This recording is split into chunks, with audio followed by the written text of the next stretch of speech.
welcome to this, late between the slicks. Sorry, folks. I apparently don't understand the math on time zones as I've been traveling in and out of like three of them, but finally got checked in. And speaking of time zones, like 8 hours away, all the way on the other side of the world over there in Europe, Ida Zetterstrom, thank you for joining us. Thank you for being patient. I'm sorry you're up at like dark 30 over there, and I'm just driving along thinking everything's fine. So That's I am fine. sorry about that. But, speaking of travel escapades, I haven't seen you have as many bad ones so far this year as you have had in the Oh, past. Has travel been better? so you missed the whole going to US, lost the luggage, plane got canceled. Did it happened again? Yeah, well, I was at Indy, and I was going to fly there from, well, basically from the race in Hockenheim. So I went to the airport in Frankfurt, was going to go to UK, take a flight from UK over to US. I checked in and everything for my flight to UK, and as we were about to board, basically, they said that the flight was canceled because there was some air traffic issues going to US. So I missed my flight from UK to US. Had to get a new flight, but couldn't get to UK on anyway. I think it was like 80% of the flights were canceled. So I had to leave my bag because the plane was sealed. So I didn't get my luggage. Took a train to Amsterdam in Holland, and new tickets from Amsterdam over to UK. Flew to Indy without my bag, which was going to meet me there. The bag never showed up. So if anyone saw me at the race in Indy, I was a walking Target model, basically, because I had Target clothes on because I didn't have anything with me.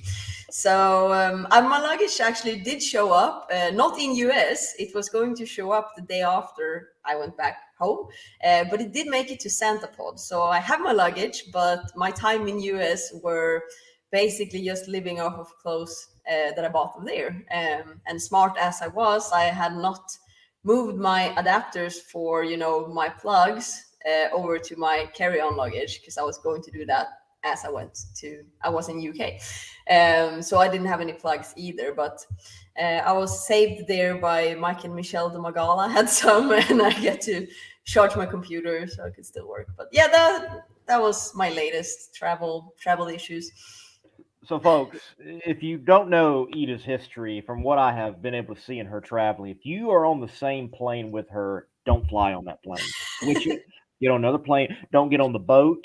Don't just don't travel with Ida. Like, you have the strangest travel issues I have ever seen. No, I did not see the most recent Yeah. escapade coming over to India. Your U.S. nationals beyond that though. How was it? I know you are a fan of drag racing. What did you think of this year's U.S. Nationals, from Ron Capson throwback to the final round and alcohol? If you had to see that with Madison Payne winning, all Yeah. everything in between. What was your thoughts? Oh, I loved it. I thought it was really good. It was, of course, Indy is always long. It feels like a marathon when you're there. Starting to come into the last couple of days, and I felt like I already went from a race in Europe straight to Indy, and then from Indy to a race over here. And by the time I was done with all of that, it felt like I had lived on a racetrack for a long time, and I wasn't even racing in Indy. But no, I loved it.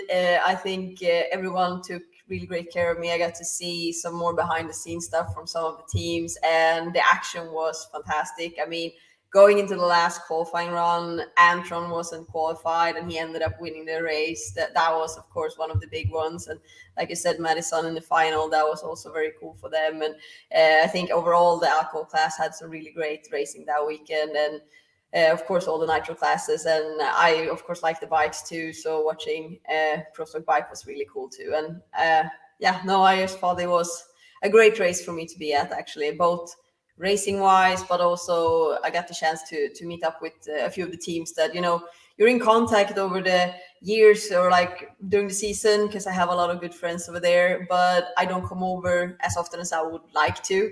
And then if you do come over, Indy is such a great one because I get to stay with friends. I had a great time with them. I get to see a lot of my other friends, both in that are racers, but also around the racing industry, and get to go to some of the shops and so on. So I can definitely say I had a great time. glad that that is the case beyond the travel issues that always can make it interesting. Somehow, though, you still wound up wearing black pants. Like, I don't think I've ever seen you in anything other than black pants. I wonder if you own any other color at this I point. can tell you, pants was the only thing I couldn't buy over there. I think I washed them several times because I went and I took pants that said extra long, but somehow they were still this much too short. I think I have long legs. So I had to, you wash the pants and then you buy new shirts. That was basically what I did. I had some companies, both Dream Giveaway and Marvin Sports was kind enough to give me some clothes. They had some shirts with them and scooped up some good Dodge shirts and some Nitro shirts and such. So they dressed me a bit, and I'm really thankful for it. Well, I am, again, sorry for being way behind. I was going to do this grand intro after my normal intro of just, chatting about drag racing and everything. But congratulations, Ida. Thank you so much. 2023 FIA Top Fuel Champion over all of Europe. And not only that, you are the quickest and fastest European, period. That's pretty cool. Yeah, there was a really cool event. The event that we actually set that record. It was back in May on the first official FIA event of the year, and we set both those records in the same run. And it was a semi-final run, so it was an important run for us too. And that was a big one. I have to say. For sure. And I think it was a 373. Is that correct? 377. 377. So we had the previous record of 378, and we bettered it by 377, and we are still the only team in the 370 zone in Europe. And we also set the top speed record there by 321 miles per hour. So that was. I know we run a little bit lower miles per hour than over in the States, but over here I hadn't been close to that mile per hour earlier. I mean, the miles per hour I had on my previous European record setting run was a 301. We had a blow belt snap right before the finish line, but you see there, it's 20 miles per hour difference in top speed on those two runs. 20 miles per hour different in a top fuel car. Can you feel that difference, or does it seem as the same as if you're riding down on the interstate and go from 55 to 75? You can feel that it's a good run, but there's a lot of other factors too that goes into if you feel it's a good run or not. Sometimes you can feel that it's so like on my record runs, both of those runs I've had like a little tire shake. But if you have a little tire shake and you can drive through it and you still feel that it's pulling very hard, that has usually for me been an indicator of a strong run. And then of course, if you have a blow belt snap before the finish line, if you can see the finish line, haven't crossed it, blow belt snap, you know that the speed is going to be down. So of course, looking at the time slip then, like mine that said 301, I probably had higher speed than that, but you can't see that on the slip, but you can still feel it's a good run. You just know it was a little bit short. So, but usually it doesn't affect the ET as much as it affects the speed when it happens right before the finish line. All right. So you said you set the record at a 377, correct? Yeah. Do you remember the third digit? Do you perhaps remember it? 377. I want to say 377 too, but I'm not 100% sure on that one actually. It's also 4 a.m. at night. Yes, I know. Yes, I'm believing that. Asking you to compute numbers, and I can't even remember a time zone. Yeah, my brain is really doing that. So 377 with a 2. You would have qualified. I think it was 377 with a 3. It was. I have it right here now. I was with quite a 3. Close. With a 3. You would have qualified 9th in the U.S. Nationals. That's pretty stellar. Yeah. I mean, for everyone that likes to think that everywhere else in the world drag racing is way behind, at least with you and your team, which is RF Motorsports, correct? Yeah. I mean, that would have made the biggest drag show in the world. Yeah, and I mean, you also need to put in consideration that we run the cars a little bit different here. The cars themselves are, they're made from the same rule book. We use basically the same rules as NHRA does. The cars are usually coming from NHRA over to us. They're a little bit older. I think my car was 10 years old this year. So it's gone in it's gone in racing in NHRA before we had it, which is the case of most of the teams. But also, I mean, we have lower budgets. We run a fraction of the cost of what the big teams run in US. We have a shorter schedule, which also means we have less track data. We don't have any test sessions. If you look at teams over in US, you can usually do preseason testing, and then you can test on Mondays after the events on many of them. We don't have any of that. We usually have one event where we do show runs in the beginning of the year. We use that as testing, and that's usually it. And if we want to test anything else, you do it during the actual qualification runs at the track. So that's a big difference. But also looking at the teams, I mean, my team, I have 4 guys and Rune that tunes it. So we have a lot smaller teams than they do over in the US, but they still turn the car around in 50 minutes. And doing so, they don't just, bolt new heads on. We actually go through everything, see if there's anything we could use, could fix, put something on it. We don't have the same parts budget, and many of our parts are still used parts, like parts that teams in US have already used and maybe thought that they're not going to use it anymore. We buy it, and there's different reasons for that. One, of course, being that we have a lower budget, but also that our tracks, we have some great tracks. It's just that they are not 100% as good as the tracks in US are usually.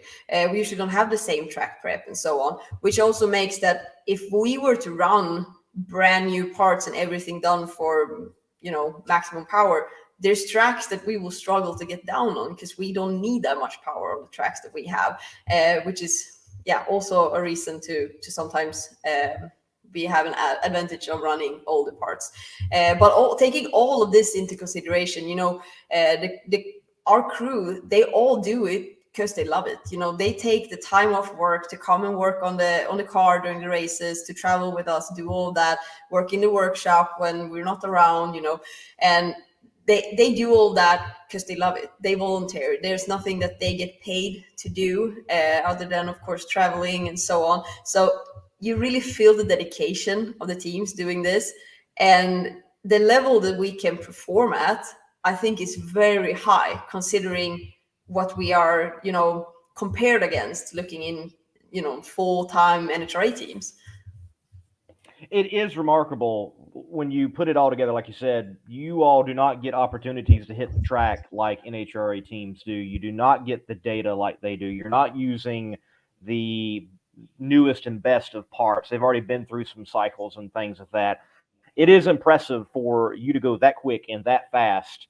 And as you said, certainly there are some spectacular tracks over in Europe, but yet there are tracks that they're probably not prepped and they're probably not going to handle quite as much as a Indianapolis Raceway Park or a Gainesville Raceway, so on. So it is impressive what you all were able to accomplish just in the ET and the mile per hour, much less the championship over there in Europe. Because with everything you just stated, there's also the factor of you, when you start your championship run, you are in countdown mode to begin with. You don't have an opportunity to mess up. You have to get round wins every time they come up, because you don't even have enough cars to keep go like, okay, I can't make up any more rounds because you've got 2 rounds, 3 rounds, and that's it.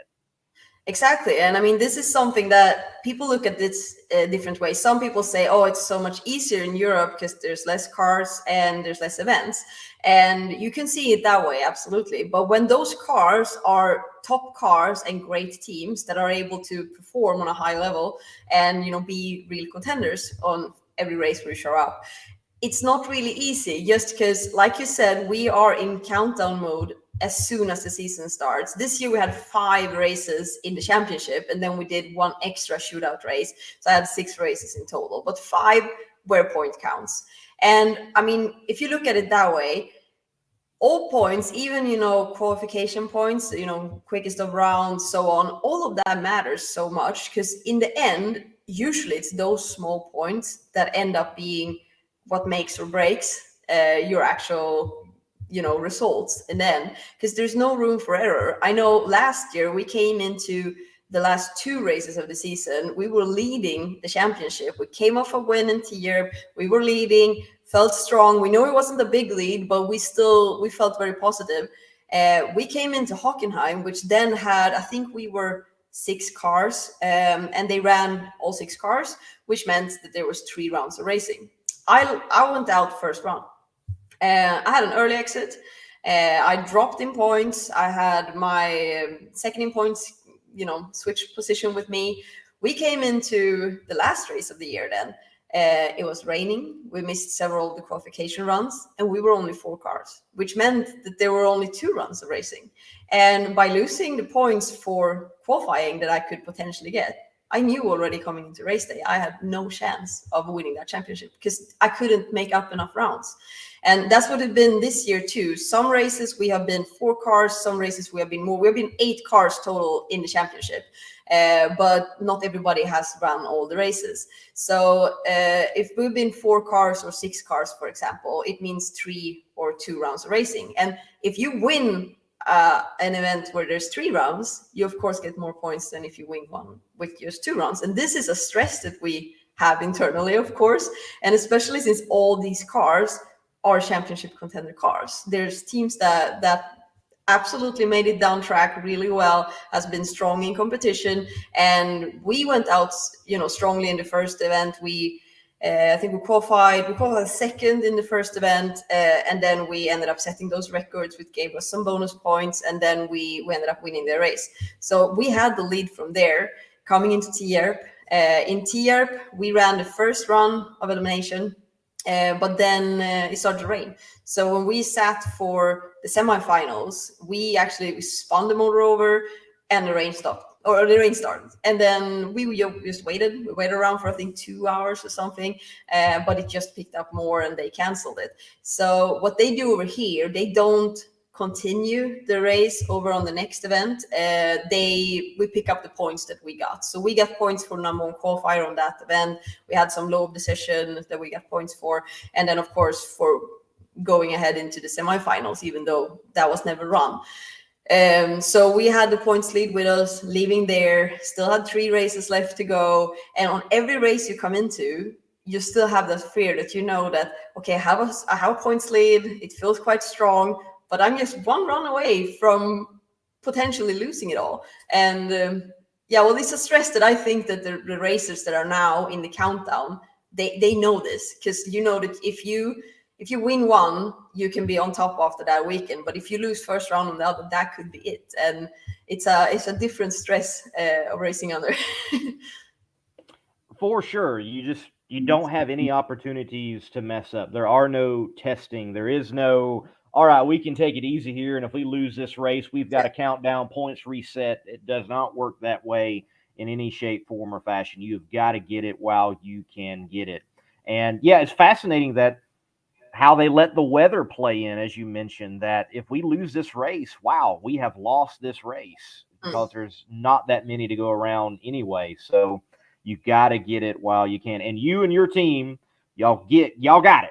And you are the 2023 champions. Again, congratulations on that. This year from last year, any remarkable, noticeable difference for you as a driver and as the driver that you notice in the team that allowed you to get this championship this year? Anything different? Well, I think, first of all, we are really tight as a team. We've always been that, but it feels like it's just grown. And you feel that, when working together, everyone works seamlessly. We smash out our services. They are really good at even working under pressure. I mean, now we were going to run a final at the final event now. So before the final run, we had a valve that basically broke when we spun the motor over after warm-up. So basically a seat came loose, a valve, came up, and they hit basically. And we had to just take everything apart, off with the head, new head on, bolt everything. And we were basically just ready to go down. So everybody knew that we were in a hurry, and everybody stood around, all the other teams looking, and basically thought that, let's see if they can do this in time. I didn't feel any stress because we have been in situations like this before when there's been an issue, something has happened, unpredictable, and they have had to work really quickly to get something done. And you could see that all of them just step in and find their place and start working on what they can help out, because then they don't have their normal positions as you do in a service, because all of a sudden there's something else and everybody needs their attention there. And you could see some teams in an event like this that might be more in the way with each other instead of helping each other. But I feel that my guys really they find their place and they help each other out. It went very quickly, and I didn't feel any stress over that. I felt that they will get that done. We will be down in time. We jumped in the car, run the final, and we won. We ran a strong run in the dark again because it had gotten very late. And it's just small stuff like that makes me as a driver feel very comfortable in the car and with the team. And as a driver too, of course, I've been working a lot more on my routines, my reaction times, being able to feel that I am in the form I want to be as a driver. And that's something that I definitely see a big improvement on from last year. I felt like last year I had a handle on the car, but I wasn't there like reaction time wise. Yeah, I wasn't the worst in the class, but I wasn't the best. And if you know me, I want to be the best. So that's something I've been working on. And also this year, I feel like I've been even quicker at, filling the car and knowing exactly what it wants to do in different situations. So as a driver, I felt outgrown a lot. And as a team, I felt like we were strong last year, but this year we have been really, really strong together. Certainly really strong, earning that championship this year in 2023. You mentioned racing in the dark, and over there, especially at Nitro Olympics, you all get to race in the dark. Actually, Yeah. I mean, you are sending it into the abyss, if you will. But you also get the race at a facility like Santa Pod, which has some lights. And yeah, they actually lit had up. new lights this year. Okay, so new lights. Santa Pod was actually really good, to be honest. They had new lights in the shutdown area. I had no issue seeing while running at Santa Pod. I thought it was all right for being as dark as it was. But just like you mentioned, at Nitro Olympics in Hockenheim, it is dark. So in Hockenheim, they don't have basically any lights. They have like some small light they put up on the side where we run, but that's basically mostly for the spectators to see the cars. But going into the shutdown area, it's very dark. But in the dark at Hockenheim, we don't run for race. That's only a night show. It's excluded from the actual qualifying runs. So the difference there is that teams usually don't run that long. I ran to the right before the 8, basically, and that's well enough when it's that dark. While going into the races, the pictures that you showed now from Santa Pod, that's of course real racing. We did our number one qualifying run in the dark. We ran a 386 on Friday in the dark late at night, and then we ran a 391 with a snap low belt in the final. So also in the dark. So, obviously covering Funny Car Chaos and Nitro Chaos. There's front engine dragster drivers on Nitro, and there's Funny Car racers on Nitro, and they talk about when they hit the throttle at night, even if it's lit well, that their eyes have to do that quick adjusting because of the header flames, how bright they are. Especially a situation at the Hockenheim ring. Can you like see the glow like coming around the cockpit, or are you still kind of stuck in this dark shell, if you will? I'm kind of still focused in my dark shell. You do see that it lights up because, of course, it's like someone puts a flashlight behind you, basically, when you light those pipes. So you do feel that it lights up. But other than that, you're just focused on driving. And to be honest, if you drive at 8 Mile, you don't have any issue. The only thing is, of course, that it's dark when you get into shutdown area. And the track at Hockenheim is a little special because it kind of goes like this when you come at the shutdown area. So it has like a wall that comes out. So you kind of have to merge a little bit with the cars, so that's a little bit special. That's also, of course, a reason why you want to see what you're doing quite well. They have fireworks going beside the cars when we run, which is very cool and very spectacular. And now they've gotten them to the point where they actually go after the car, because that's something. You don't want fireworks in front of the car while running, because then you can't see anything where you're going. You can just see firework. But I feel like they have a good timing on that now. I've heard from other drivers that has been an issue in the past. If you basically if the fireworks leave before you, or if you wait long enough so that you leave after the fireworks, then you have it in your eyes basically. Darren Williams Jr., American Hot Rod Entertainment, he just texted me and she said, referring to you, light those pipes. She's a badass. So keep up the good work. Keep up the good work. Thank you. Yeah, he didn't know I was going to say that, but I did. Now, with showing the pictures of the car, look, you have got an iconic, legendary, worldwide name that has decided to partner with you in marketing in Edel Brock. Yeah. I mean, people have been going to Edel Brock from the earliest days of hot rodding to get performance parts, whether it's heads, intakes, whatever it is, just about. And they have partnered with you. Now, I had someone, on the Competition Plus side of things, make a rather smart aleck comment of like, why don't they sponsor an American? And I do want to carry that over, though, and ask, why in Europe have this partnership with Edel Brock? What do they see in you? What do they see in the European market to push their brand that way? Because I think the typical American looks at the European market and they think, oh, they have gone completely green. They're all electrified and they don't like hot rods and they're not into racing and they're not into car culture and they're just concerned about tea and wine time. Well, I mean, the American muscle car community, the hot rod community and so on over here in Europe is absolutely huge. That's something that we've been trying to explain, especially over here in the Nordic countries. I mean, just the island where I live, we have more American cars per capita than any other place in the world except for US. And I mean, that says quite a lot. We have 30,000 people over here. My dad has the island's only, or he has the American repair shop over here, and he's slammed with work all the time.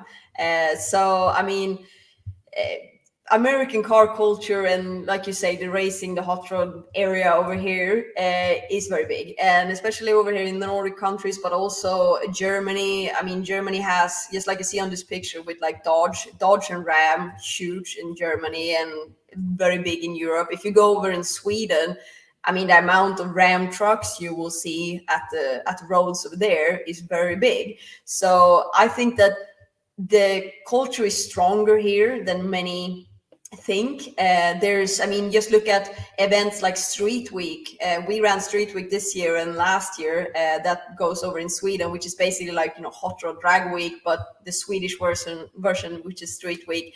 People build their own cars. We have 200 entrants. Every time it opens, you have to be like basically on a minute to enter because it's fold up instantly. And people like to rebuild their cars to, just work on the performance of the cars and keep the classics. And that's something that I feel like Edel Brock, Comcams, and companies as such has understood that is very big over here. I mean, just look at the work I've been doing with Dodge Europe. We have a series that is on Dodge's official YouTube channel, which basically tries to highlight how big the American car culture is in Europe. First episode, we went to Italy. I got to go there to actually meet a guy that has not been that into American cars. He has done a lot of, Ferraris, Lamborghinis and such, but he really loved the new last call Dodge that I brought there. But for this next episode, we have shot an episode in Sweden and it's launching in about 2 weeks. And if you watch that, I think you will definitely understand a little bit more of what I'm trying to explain, because I think it showcases it perfectly how big it is over here. And of course, I think that's one part of what Edel Brock and Comcams sees by working with us over here in Europe. But then it's also, of course, like it's always in racing with the business to business connections. I also work with a company called KW Parts over here. And KW Parts is the largest seller of American car parts in Europe.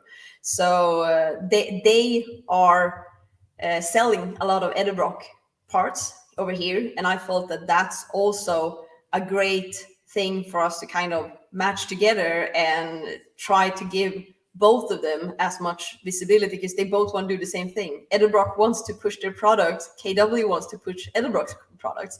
So it's a great way for us to work together. And KW, of course, has a lot of other products too that also fit this market perfectly. But for me, working with, I have my love for American cars right underneath me here I'm up at my office, but right underneath me, I have our 68 Camaro that we love. Outside the door, I have my last call Hellcat from Dodge that I love, that I will wake the neighbors up when I go back home later on.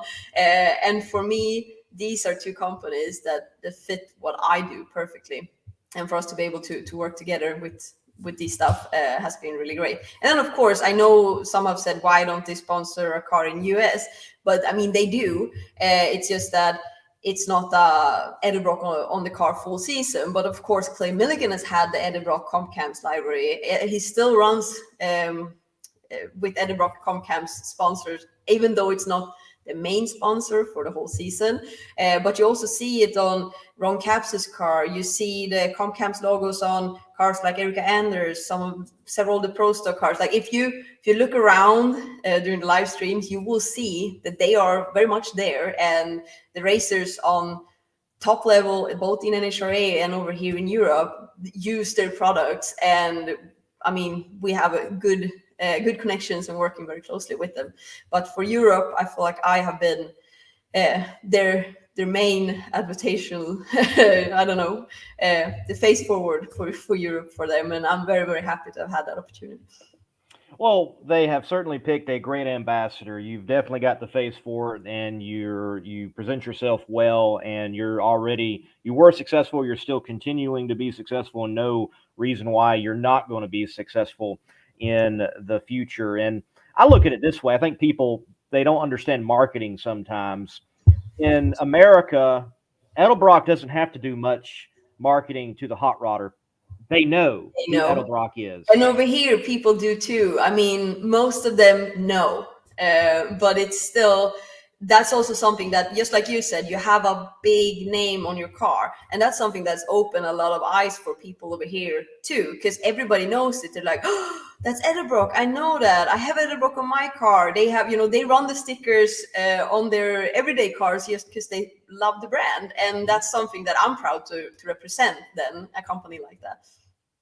All right, Ida. So you have not been shy on the future plans for Ida Zetterstrom is that the Z Lady is doing drag racing in NHRA over here in the States.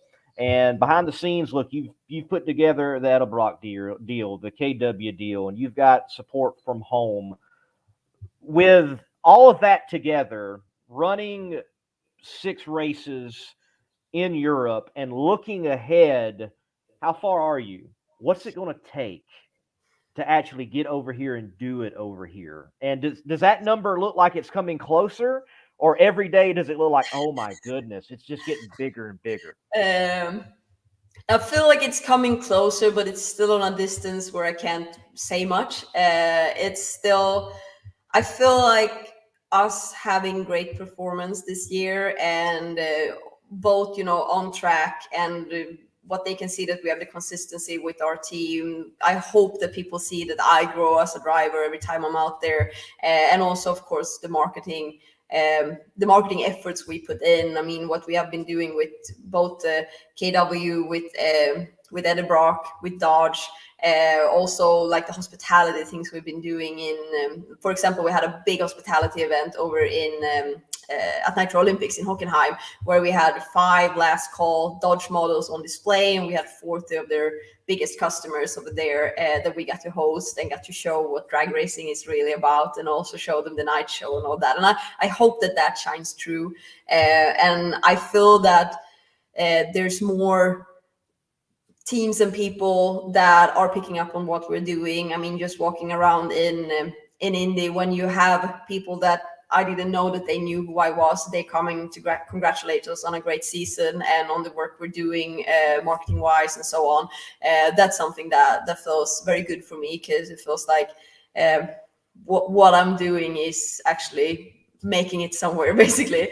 But yeah, I can't say much on how a season would look like if I would be able to run some races over there or so on. I already said last year that my dream was for this year to run an event or two over in US, and I have been looking into that, and I know I have some options to rent cars and so on, but I've also felt like I want to get in a car that is competitive. I want to get into a car that I feel like the car can show the potential of me and the team I'm working with, just because it's very hard to come out.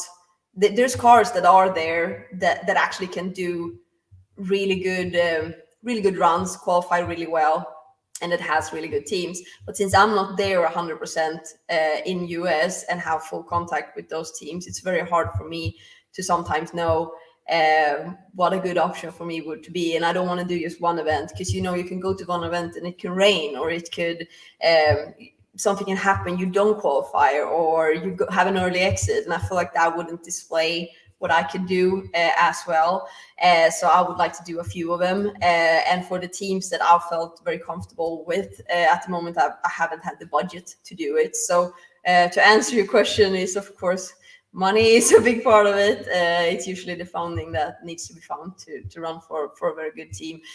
But then, of course, it's not like some people think that if you have a big bag of money, any team would just open the door. That's not really true either. I mean, it's the same over here in Europe. Yeah, if you have money, you could run, but there's still a limited amount of cars. There's still a limited amount of teams that are renting their cars or have a position open. And even if you did have a lot of money, if you don't want to do it yourself, it is not that easy to kind of get into a seat. And I know over here in Europe too, people have said sometimes that it's very easy, you could rent a car. Yeah, but I mean, when I wanted to rent a car in 21, when I was going to do my license, the car was already booked. Like all the cars that were there were booked by seasoned drivers that had already done it. So it's not that easy to just get your foot in the door. But yeah, I feel like what I'm working on definitely gets me closer all the time, and I feel like I've gotten some real good feedback from people I've been working with over there, and I'm hoping that one day that will help me to be able to get over there and race. And how that would look, part-time schedule, full-time schedule. Of course, I would like to do a full-time schedule in NHRA at one point, but I'm working towards getting over there and seeing what we can do.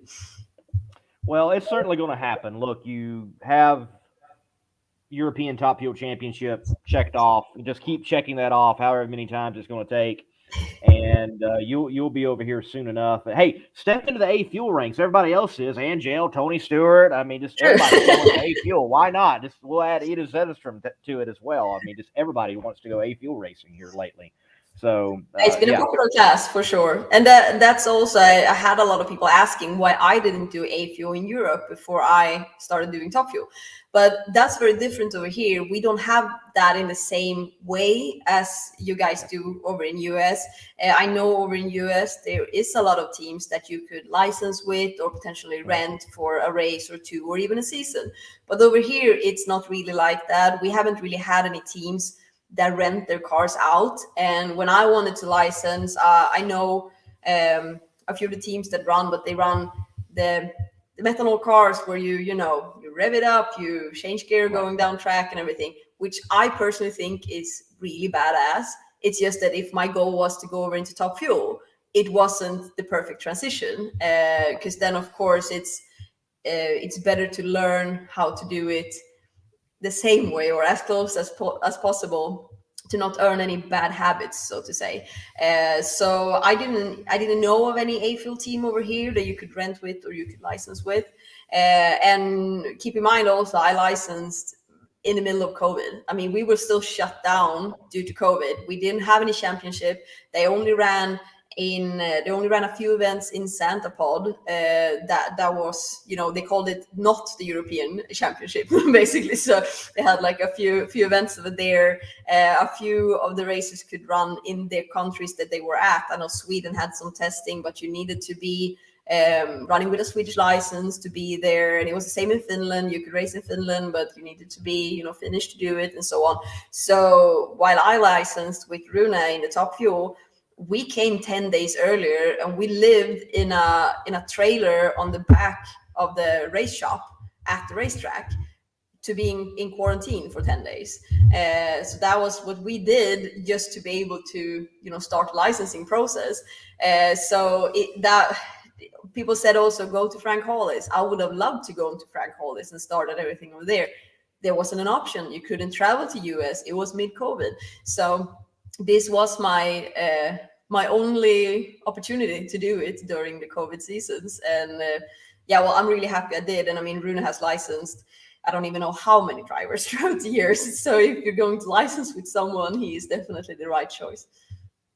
Well, again, you're going to get there because you keep hustling, just like you just described. You keep on hustling, you keep on working. And yeah, what you described, I didn't realize it until I talked to Fiona Crisp back at Tri-State Raceway in Iowa, how good the American injected nitro A fuel scene really is. She said in Australia, they don't really have that option to run an A fuel car like she gets with Randy Meyer Racing or the Samsels or someone else, just the way in which they run in a combined type of scenario. And most of them are blown, just as you mentioned there with Europe. So, yeah, we do the combined too. You know, you have the alcohol funny cars and alcohol dragsters in the same class. And if you want a license in that class, you basically need to buy your car yourself and start do it. And for me, that wasn't an option, because I also knew that I would only want to do it, you know, for a season maybe, and then go over to Top Fuel. And to sit, you know, to buy everything to run that operation yourself, I didn't have the money for that. But also I would be sitting with that, because you don't know if you can sell it instantly, especially during COVID. And it would be one thing if you were to buy a chassis that could also work in Top Fuel, run it in A fuel season, and then you modify it. If you want to own the team yourself, that's a whole other thing. But that was not what I was planning to do. I knew I wanted to race with Rune if I had the opportunity. So therefore, we don't really have the same opportunities, like you said, that you guys do over in US. And also in US, you know, renting a car in the A fuel class, you have some really competitive cars for that. It's not like in some other classes, or I mean, where it could be like you can rent a car and if you qualify, you should be happy. I mean, over there, the cars that you can rent, you know, you have a car that can win the event. And I think that's very cool, because it opens it up for more people. And you also, if you look at it from a view where you want to potentially show sponsors, let's say you want to rent 6 races and then want to do more next year or so on. If you want to show sponsors what you can do, you want to be in a good car. And that's exactly what you can do if you rent a car in the A fuel field in NHRA. And I think that's very cool. It certainly is. It certainly is. Look, fans in the States, we are truly blessed when it comes to drag racing in particular. And we really need to stop all our bickering over what we don't have and stop complaining about, oh, there's not a full field. Look, I understand there used to be full fields all the time, and full fields at one time even were 8 cars at national events on particular ones. And it's like, it's okay, people. It's okay. We all want that, of course. Everybody wants full fields, but we have to work with what we have. And it's been the same in Europe. I've heard people say, oh, this was only 6 cars on that event. Yeah, I know. And I would have liked it to be 16, but I can't do anything, you know, more than show up. That's what I could do. And then I hope that more people show up too. And what we should be happy for is that the teams that actually show up are good at what they do and they put on a good show. And I mean, that's it's no easy runs, of course. Less cars, I know, and it sucks. We want to be more cars, and I hope it will pick up. But as a driver, you can only go there and do your thing. If people complain about not being enough, so what could I do? Not show up? No, that's not an option. That's not going to fix anything. So Not an option. It's not an option. Look, it looks like to me, at least, no one's complaining at the Hockenheim ring with the Nitro Olympics. I mean, it looks like everybody's having a good time yeah, at it's a the night spectacular session. event. So that's I've got that one circled on my list, and I did find my passport. So hopefully next year I can get some international traveling in and do some coverage over there because That would be cool.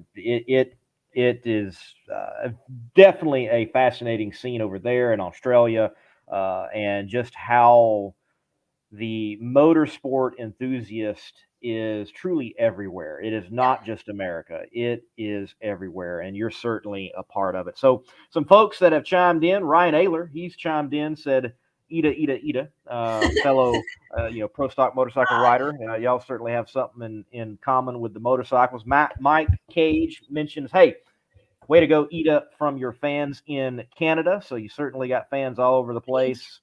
Leslie Horn, you got to talk to him with PRI last year with the Sega Chick Magnet. He's like, hey, do you still have your red 68 Camaro? And you do. It's right below you. I do. It's right underneath me here. So it's not red at the moment. We have, grinded down. It's going to get some body work. And then we're going to put the new LS twin turbo engine in that we are starting to build. So we got a really good shipment in from Comp Camps, Edel Brock and Fast. And we have the LS engine sitting, and the plan was to put it together during this season, but somehow this season was filled with a lot of other racing, both, the FIA events, and then we had, of course, the shootout event. I did some exhibition events in Norway. We did Street Week, and then throwing into all of this, I also did the shootings for Dodge. So we haven't been home a whole lot, but it's definitely a winter project that we're looking forward to. All right. And look, there, I'm sure winter, you need an inside project for sure. Yes, please. Yeah. I don't like the cold. That's not for me. I mean, yeah, it could be beautiful to watch the snow from the inside, but I'd rather stay inside. Yeah.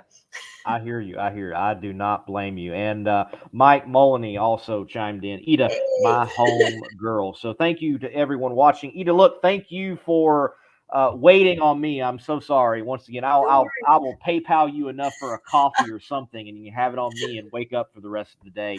But thank you for being on. And look, one time I had you on, and you were talking about that you had been learning English recently and that you were trying to improve on it. Look, one, you have definitely improved, but it wasn't ever bad. Do not get me wrong, but you've definitely improved. And God bless people trying to learn the languages in Scandinavia. I tried to just say, hey, how are you in Norwegian to Julie Natus once. Yeah.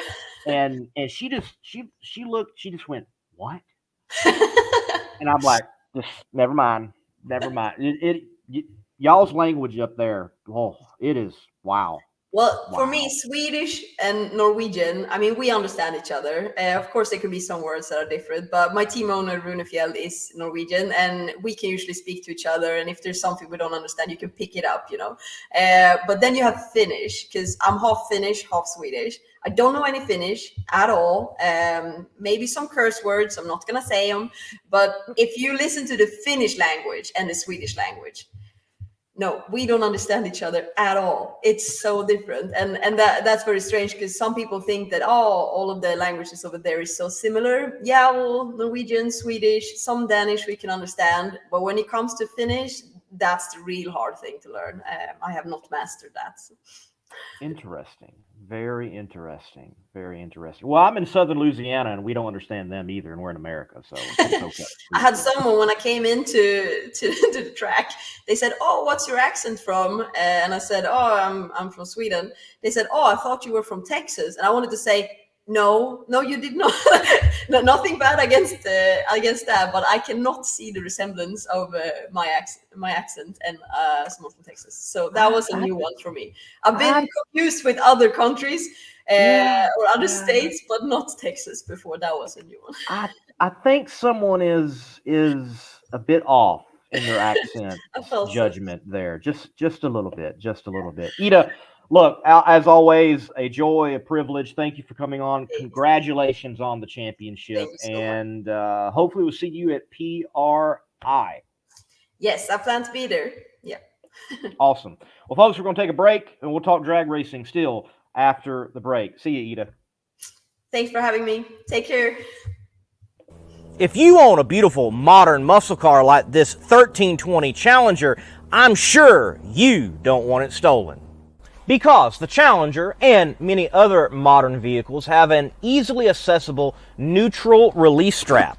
That was your coin holder in your central console, and beneath that there's this red cord that someone can pop, put it into neutral, and potentially easily steal your car. But at destroyer1320.com, they have the TDS, Theft Deterrent System, which is a cover over that strap using factory mounting points so that you don't get popped by a thief. So make sure to go to destroyer1320.com using promo code MMR for 15% off and get your Theft Deterrent System TDS and steal the thieves' hope.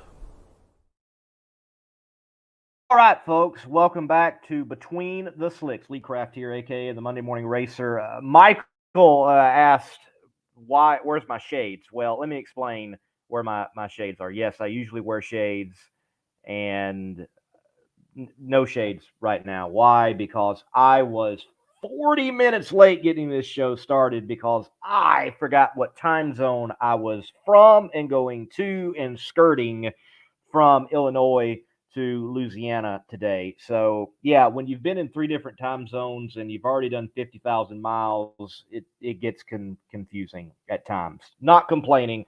It has been a fascinating and wonderful year covering drag racing, from NHRA drag racing to Funny Car Chaos, Nitro Chaos, covering regional events as well. So, yes, you get the unshaded version tonight of Lee Craft, a.k.a. the Monday Morning Racer. Hey, Edith's so special anyway, no shades, okay? Just a cool individual in the world of drag racing, and hope all the success to her, and she definitely deserves it. She's working hard for it, and she's getting the job done, and that is cool to see the, if you will, American dream play out for someone that, well, doesn't live in America, but is wanting to make it here and wanting to get here and wanting to drag race here and already earning success where she is, and that is in Europe, and doing so well. So keep up the good work, Ida. Well, world of drag racing, so much is going on. I am in southern Louisiana, Baton Rouge, Louisiana in particular, and we'll be covering Funny Car Chaos this weekend, as I am the pit reporter for Funny Car Chaos, and it is our last Funny Car Chaos race of the year. A champion will be decided, and the 2 individuals that have the best chance to win the championship are Tom Furchess and Kirk Williams. Kirk Williams, the defending series champion, comes in to the event leading the points. And as you factor in the drop race, so in Funny Car Chaos competition, there is a drop race, or a race you don't have to claim, if you will, out of the 8 points races that are in Funny Car Chaos. Well, you factor those in. Tom's drop race, which would certainly be the most recent one at Mocan, and Kirk Williams' drop race. Kirk leads the points by 6 points. That is effectively show up and run for 1 qualifying run and a point. That is how tight it is. It will certainly be a case on race day of who goes the farthest, because Tom Furchess is a B field running car. That does not mean he's inferior to Kirk Williams. He runs a slower ET. Granted, we're talking about still over 200 miles per hour sometimes, and in the 4s. Well, Kirk Williams, they run deep sometimes 360s, low 360s, well over 200 miles per hour. He's an A field car. So you have an interesting storyline developing, that you see 2 people in a tight points battle, separated by a round, in essence, less than a round, when it gets to eliminations, and they potentially will never meet one another. So, what they both intend to do is to get maximum points, because qualifying points do count. If you qualify the top of your field in an 8-car field, you get 8 points, and it goes down to 1 point for the last qualifier of that field. So Kirk Williams, he wants to qualify number 1, and he wants to go win the race, or at least stay ahead of Tom Furches. Well, Tom Furches wants to qualify number 1 in the B field, get max points for that, and then go further than Kirk Williams. Now, here's an interesting scenario. Kirk Williams has not been at every race the number 1 qualifier this year. He has not had a dominating year as he did last year. There have been people within the A field ranks, such as Shane Lawson with the Man of War Funny Car and Ken Singleton Tuning, that have stepped up the program. You've got Keith Zimmerman with Will Hanna Tuning. He is a 2-time defending Outlaw Fuel Altereds champion, rolling over into Funny Car Chaos. They have qualified number 1 at events. You've got Jeff Cameron in the War Machine, Jake Speed Shop Racing Machine, and he is qualified number 1. So I say that to make the remark that Kirk Williams cannot just be handed the number 1 qualifying spot in the A field. He could wind up being 2, 3, 4. And if that is the case, you could have a situation very easily, if Tom qualifies number 1 in the B field, and he typically is number 1 or number 2, that they go in tied into eliminations. And it truly is a situation of who goes the furthest. Matter of fact, they could even both win, and we'd have to go into a tie-breaking scenario. We have got a great championship battle on the line in Funny Car Chaos. Looking down the road, next weekend, beyond this one, Nitro Chaos, another great championship battle there. We'll talk about that next weekend, though, between 3 potential people, 1 front-engine dragster and 2 A-fuel dragsters in Nitro Chaos. Drag Racing Central, let's see what he has got for us. Maple Grove this weekend. Hopefully the rain will hold off. That is true. The Northeast is going to be threatened by Hurricane, what's the name? Lee. Hurricane Lee. Yes. So Hurricane Lee could play into weather issues there at Maple Grove. It is certainly a possibility. Granted, it may also make conditions just right to see some spectacular runs and passes. This year, I have had a serious emphasis on alcohol, whether it's Top Alcohol Funny Car or Top Alcohol Dragster, and there are interesting fields for that event.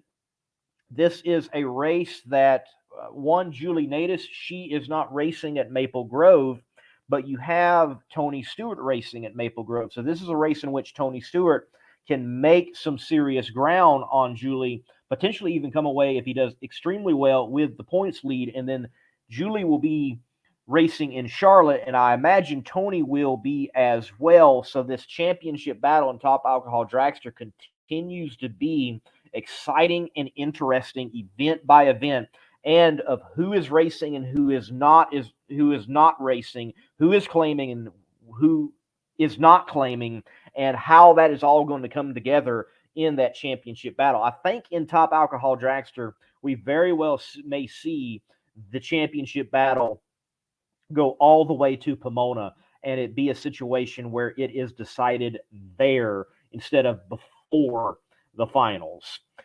Now, Top Alcohol Funny Car, different story. Doug Gordon is having a spectacular, stellar swan song of a season, and he is certainly the front runner for the world title in Top Alcohol Funny Car. Sean Bellemere did put a Band-Aid on the massive bleed of everyone else losing points, winning the U.S. Nationals. Bob McCosh did what he needed to, winning a regional event there at Tri-State Raceway, and felt that it was a situation that they were able to gain their momentum once again.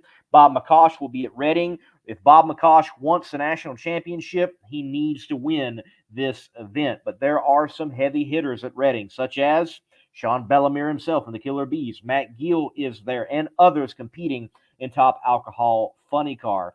So the Top Alcohol classes, I think, have some of the best storylines out of all of drag racing right now.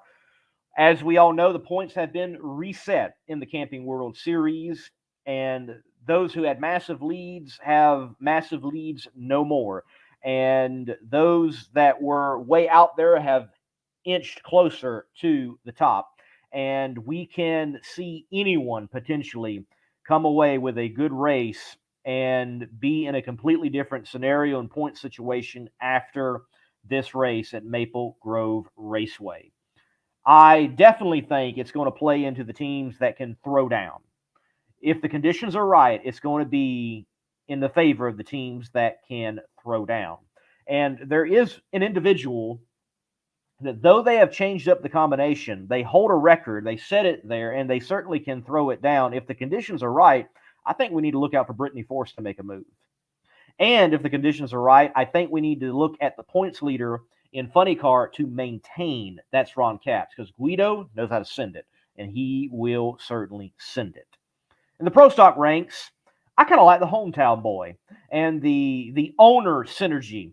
Kyle Koretsky, there's an article out that he's ready to make a move. He believes his team can make a move. I think he will make a move at the right time, and that right time is now in the countdown.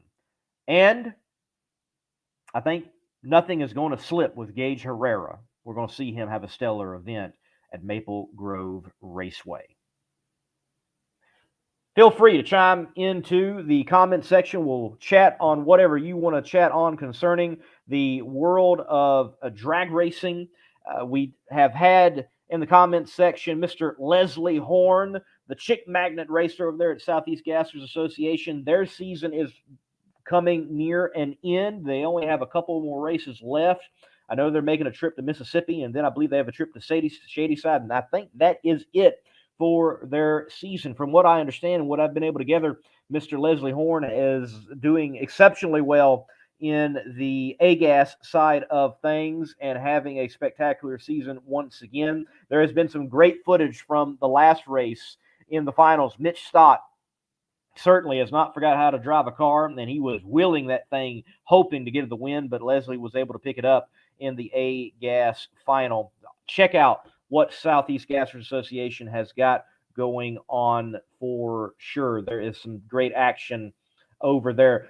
The drag racing world is in fact not slowing down at all. Like I've said, you got a championship battle this weekend with Funny Car Chaos. Championship battles are developing and coming to a close in the Professional Drag Racers Association, the PDRA, Midwest Drag Racing Series, Nitro Chaos. It's shaping up the scenarios and the alcohol classes. We're in the countdown in NHRA. Drag Week, Hot Rod Drag Week, the granddaddy of them all, is just about to fire up next week, if I remember correctly. And so much is going on in the world of drag racing. If you are a drag racing fan, there is a lot to gobble up right now in drag racing for you to enjoy. And I think we're going to have great enjoyment across the board in all of these series and championship battles. Dujane Bland, he chimes in and says, Nitro injection funny cars, where are we at on those? All right, so there was two at Indy. Two did qualify for Indy, Mr. Steele and then Tommy Johnson Jr. piloting one. One was a four-body, one was a Dodge body. They did qualify. They did not make it past round one, if I remember correctly. But they are in fields, and frankly, they're competitive. They didn't just make the show. They were like 10th and 14th, so if I remember correctly.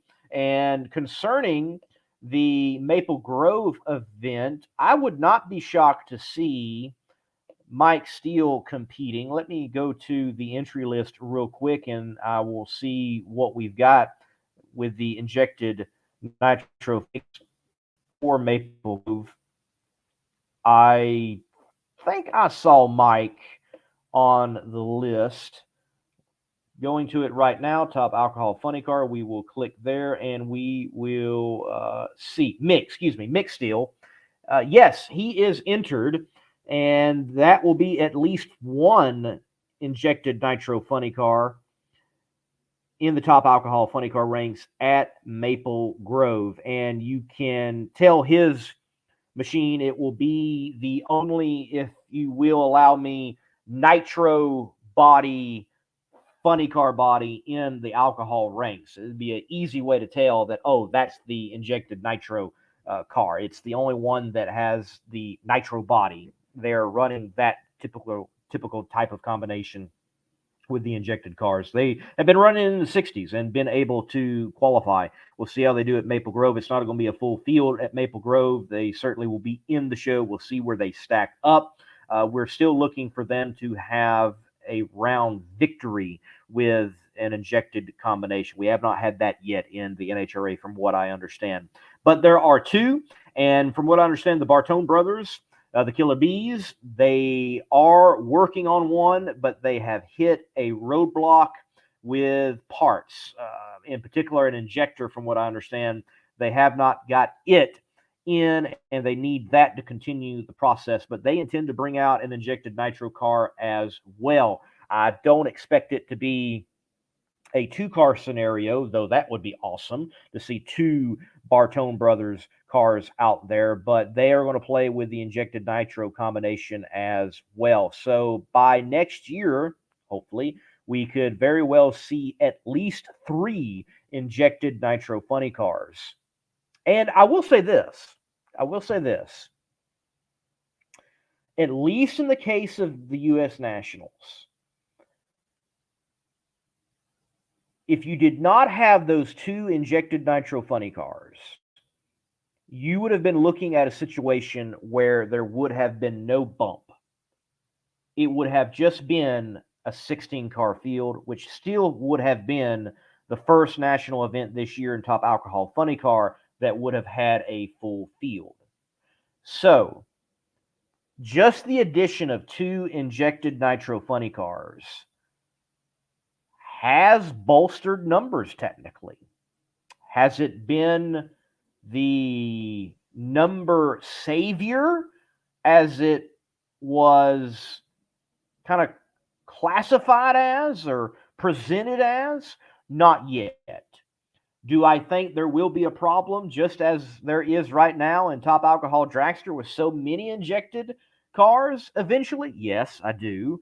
I think we're a ways from that, but you're going to see more of that combination.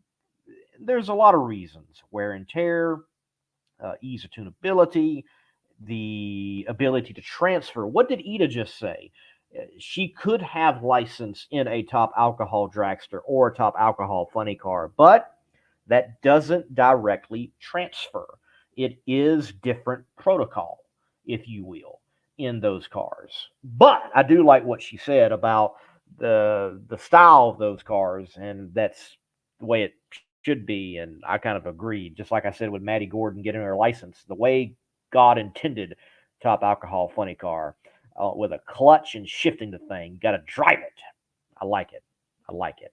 So, yes, there will be an injected nitro funny car at Maple Grove. Drag Racing Central. I don't think they're competitive enough, though still hasn't been in the 550s that I know of. And when you have Gordon running 540s, it doesn't make it look good. Well, Drag Racing Central, not everybody runs in the 40s, even with the traditional combination. There are not that many teams diving into the 40s with top alcohol funny cars. The teams out there that can dip in the 40s, we're talking about Gordon, Bellamere, McCosh, Giel.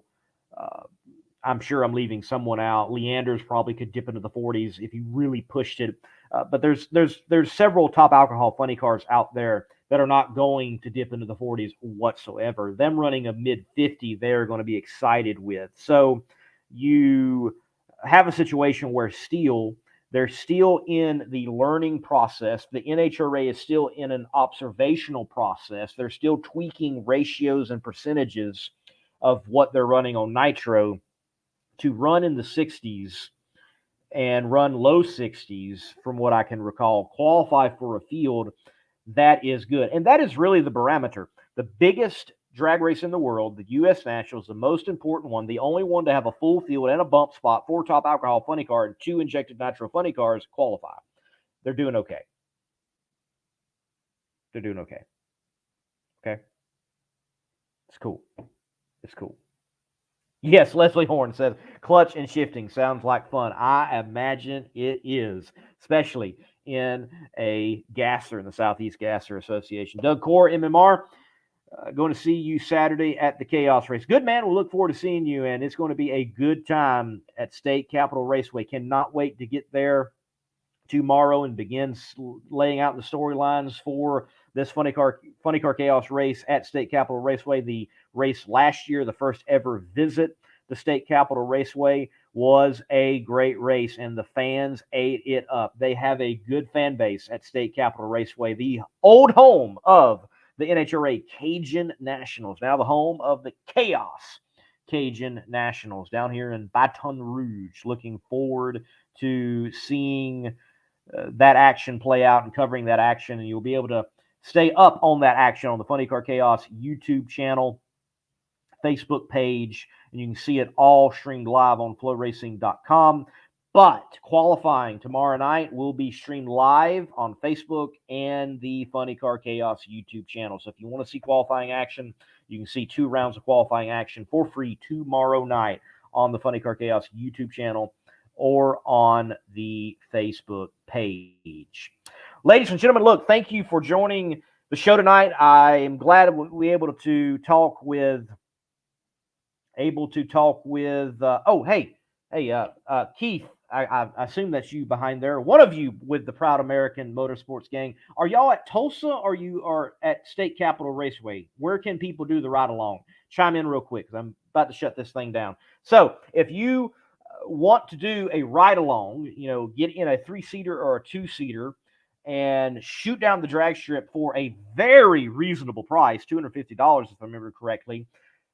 Proud American Motorsports, I've got up on the screen, find where they're running, and you can do it. I took that experience. I still got to get the video done. I'm behind on content, but that video will be rolling out. I took a lap, and yeah, great lap at Eddyville Raceway Park. That was cool. And Proud American Motorsports says both. How? I got to see this. How many cars do you got? All right, where's the door car? That's what I got. You can ride in the door car with these guys, okay? Like that is worth whatever it costs. Anyway, Proud American Motorsports, check them out. You definitely want to get your fix in. Look, it's better than Six Flags, I think. Better than Six Flags. Get in the dragster, okay? Especially 2-seater, I think. Like, just tell your buddy, just wait, okay? You go in the 2-seater and go really quick. Okay, I mean, that's what I'm advocating for. So, all right, Proud American Motorsports. Door car and 3-seater is in Baton Rouge, 2-seater in Tulsa. Okay, I got it. Cool. All right, so come to Funny Car Chaos, Baton Rouge, and you got the choice between the door car or the 3-seater. And then if you're going to Tulsa for a big event there, which will have have fun, the Throwdown and T-Town, they have Funny Car, it will have Extreme Top Fuel, and so many cars competing there at Tulsa. You can get in the 2-seater, which I highly recommend. Get in one of them. Go down the strip, okay? Get the experience. Get this, kind of clue yourself in a little bit of what's happening for these competitors. It is certainly worth it.